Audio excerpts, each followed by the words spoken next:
Colega, continuando com o nosso tutorial de explicação do jus redator, após feita a configuração, nós então retornamos ao sistema dando 2 cliques sobre o ícone respectivo. Então esta tela deverá estar aparecendo agora no seu computador, que é a tela do jus redator, tela principal, com o editor de texto escolhido logo atrás. Okay?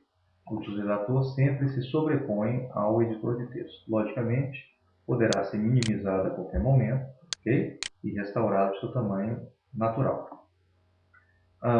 Dando início, então, à utilização do jus redator após a configuração básica inicial, como já vimos no tutorial anterior, clicamos, então, no único botão disponível aqui, que é o Abrir Processo.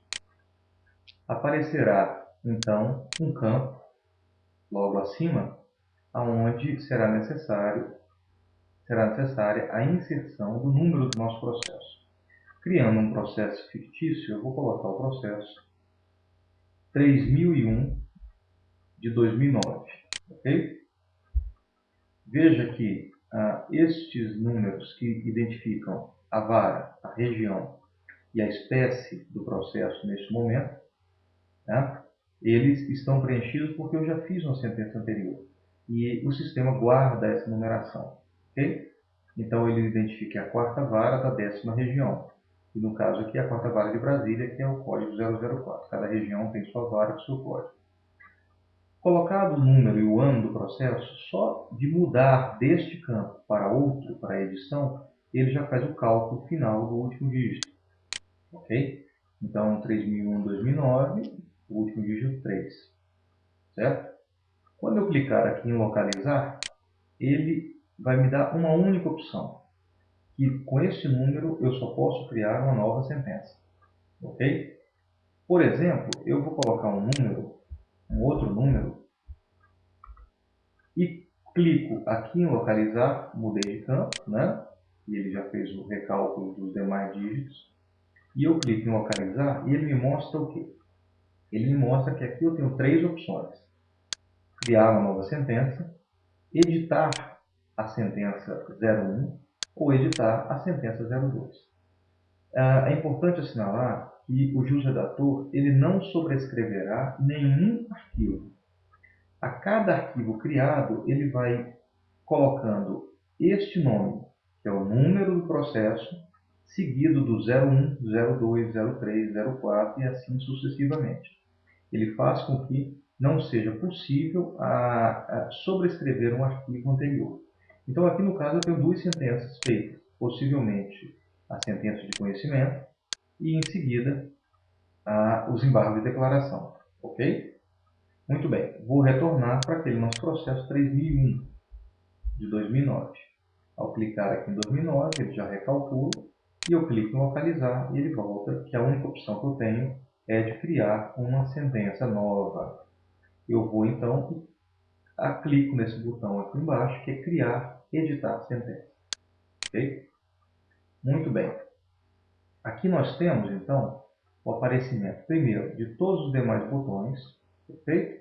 Botão de cadastro, que é esta tela que nós estamos, podem ver aqui, cadastro processual. Tela de redigir, gravar, verbas rescisórias, liquidação e dispositivo. Eu passarei depois a cada um desses, ok?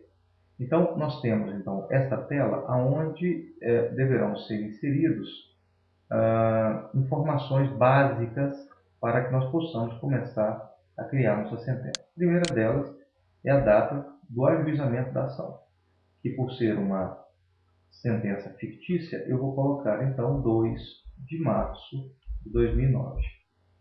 E o julgamento, hoje, por exemplo, um domingo, dia 14. Se quiser colocar o horário, não há problema nenhum. Mas ele não é indispensável. O indispensável é a espécie da ação, que aqui está, né? Já como padrão reclamação, a data do ajuizamento e do julgamento. Seguimos então para autor. Vamos colocar um nome aqui, também fictício, Ubaldo de Assis.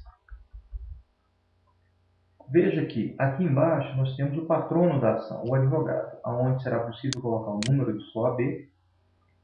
também aqui a unidade da federação em que ele é inscrito, nesta ordem, e o nome. Mas o interessante é que o sistema, se eu inserir aqui um número já conhecido de um advogado, advogado esse que eu já utilizei em uma sentença anterior, somente ao mudar também para DF, por exemplo, ele já insere o nome do advogado. Perfeito? Então o sistema guarda o nome do advogado utilizado anteriormente em outras sentenças, evitando então a digitação. Nós temos então a possibilidade de um litisconsórcio ativo, e todo litisconsórcio ativo ele é ajuizado pelo mesmo advogado, não é verdade?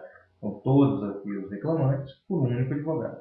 Então para adicionar outro reclamante eu clico em gravar e clico em incluir, e de imediato um segundo campo me é aberto aqui em cima. E eu posso inserir então o nome de outro reclamante.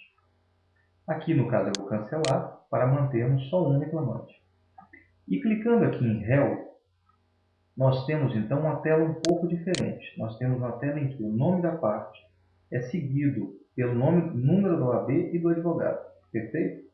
Por que isso? Porque os réus, logicamente, quando há um litisconsórcio passivo, geralmente cada um tem um advogado diferente. Então é possível essa inclusão. E seguindo a mesma sistemática. Casa do Ferreiro será o nosso reclamado. E o advogado dele, também eu vou colocar um advogado conhecido, 5297. Muito bem. Então nós temos dados indispensáveis. Em ajuizamento, data do ajuizamento, data do julgamento. Em autor, o nome com seu advogado. E réu, o nome com seu advogado. Veja que somente o nome da parte é indispensável, do advogado não. Eu inseri somente a título de demonstração. Nas demais abas, nós temos peças dos autos, onde é possível colocar quais as folhas de cada uma dessas peças, rol de pedidos, réplica, audiência inicial, contestação, laudo pericial e audiência de instrução, assim como também em outras abas, como dados da inicial, pode ser inserido o valor da causa, o cargo ou função especificada pelo autor, e aí vai, admissão, dispensa, dia da homologação lá no sindicato, e aí vai. Dados da contestação é a mesma coisa. Todos esses dados não são indispensáveis à sentença, mas se você inserir esse dado aqui em qualquer desses campos, o sistema automaticamente alimentará a sua sentença quando for necessário com essa informação, evitando então que você tenha que digitar número de folha de contestação, número de folha de réplica e aí por diante, ok? Então voltando aqui à nossa tela de réu, que foi a terceira que nós preenchemos, ajuizamento, autor e réu, nós podemos então dar prosseguimento à nossa sentença, clicando aqui no botão prosseguir. Então, senhores, nós chegamos na tela principal de redigir sentença. Nós também podemos chegar a essa tela clicando no botão redigir aqui ao lado, ok? Quando nós estivermos em outra função do sistema. Para voltar para essa tela, somente clicar em redigir, ou se nós estivermos aqui em ferramentas, nós podemos voltar a redigir e essa tela aparecerá.